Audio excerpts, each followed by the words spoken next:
To this module on sensitivity.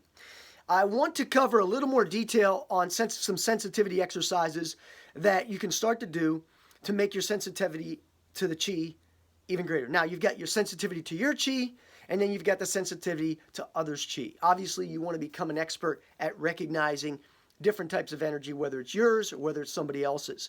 And sensitivity is one of those things. When I first start training people in chi, it's like, man, I want to build up as much chi as I can and be able to do all these amazing feats. I want to be able to have all these skills and tools and exercises that I can do.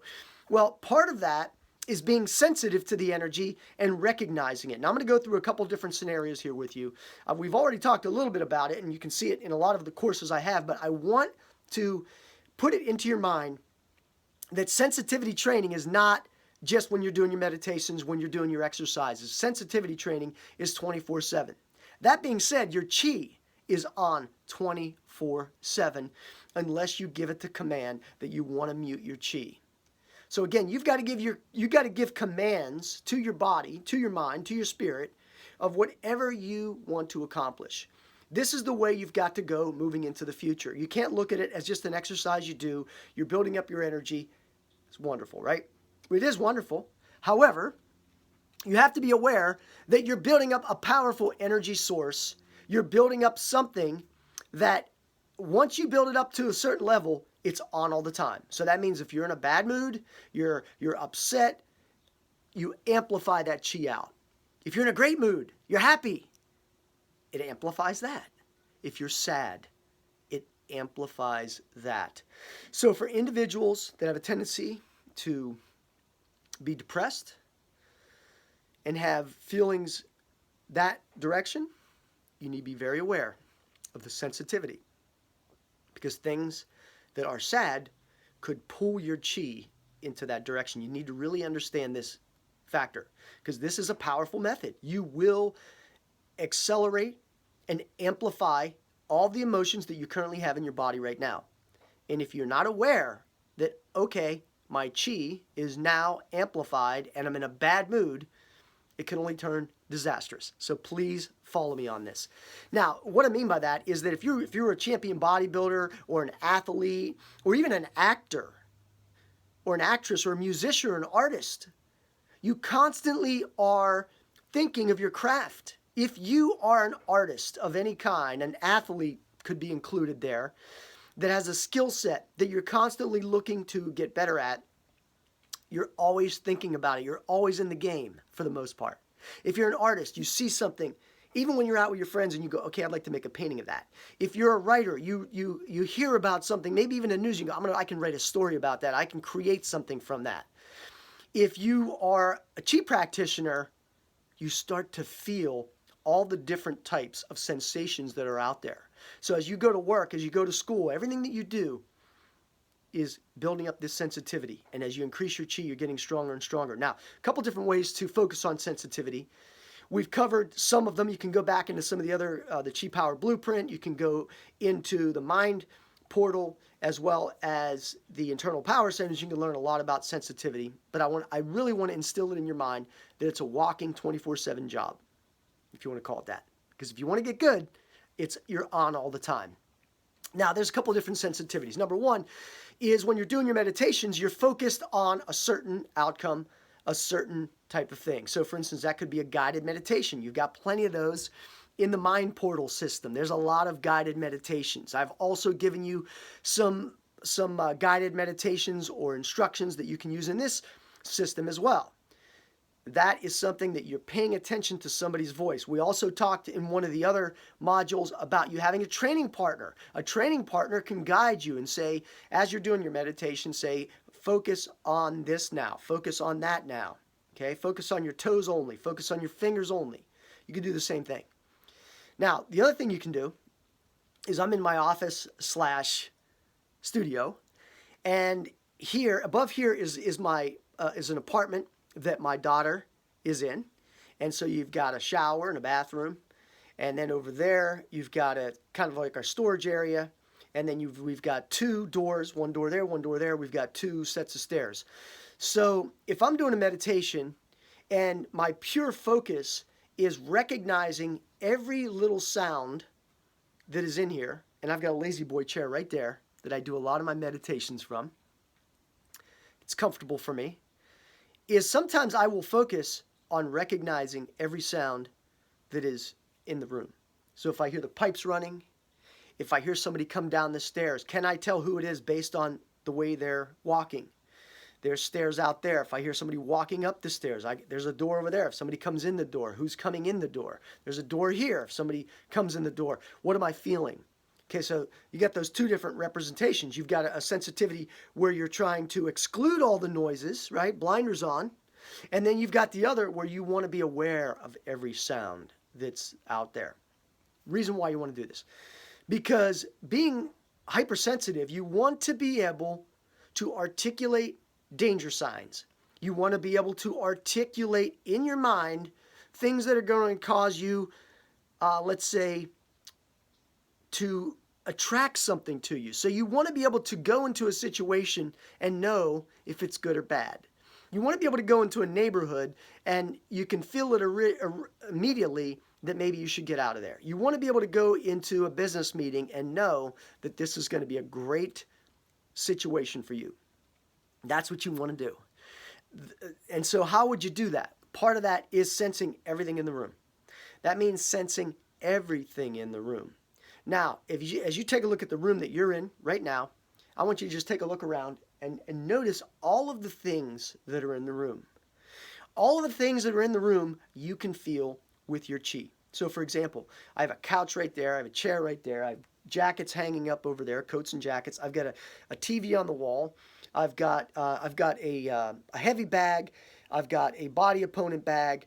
I've got bookshelves. Okay, so I could literally lie down, close my eyes, relax, and I could look to feel and see in my mind, right? Focus on my third eye, that picture screen right here.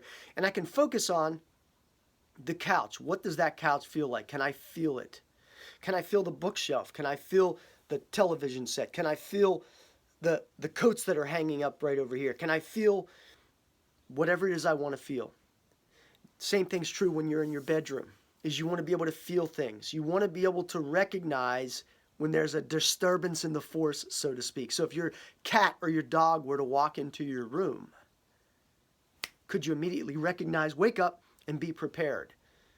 Part of that is thinking in your mind what would happen if you had to act. Okay? Now, on my nightstand in my room, I have a gun. It's a 9mm gun. It's in a safe. And I know the combination to get into the safe.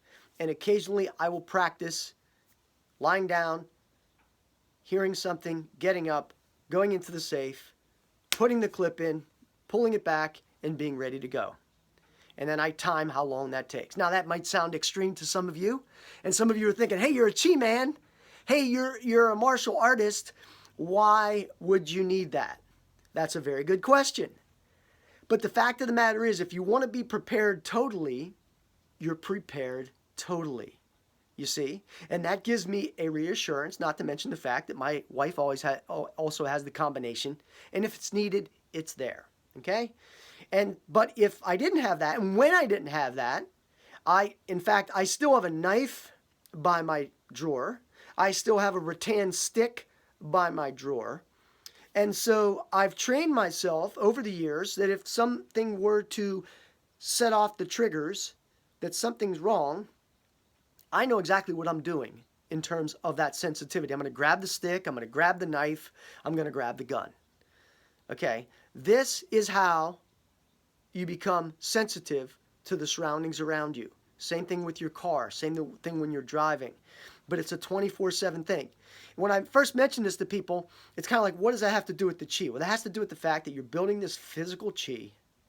You're connecting that physical chi to your mind force. And then you're connecting both of those to your spirit so that they all become one. So that as you're walking around, you're not just like your head in the clouds, Mr. Magoo. If you know what Mr. Magoo is. If not, look it up on YouTube. You have to really be aware of what's going on. So from now on, there's no more oh, I can't do that, or I wasn't paying attention. No, you need to pay attention to everything. You need to notice everything that's going on. You need to have your chi sensitive. You need to send the chi out to let it do the work for you to bring you back what you need. So if you were looking, it's almost like you're going out for gold.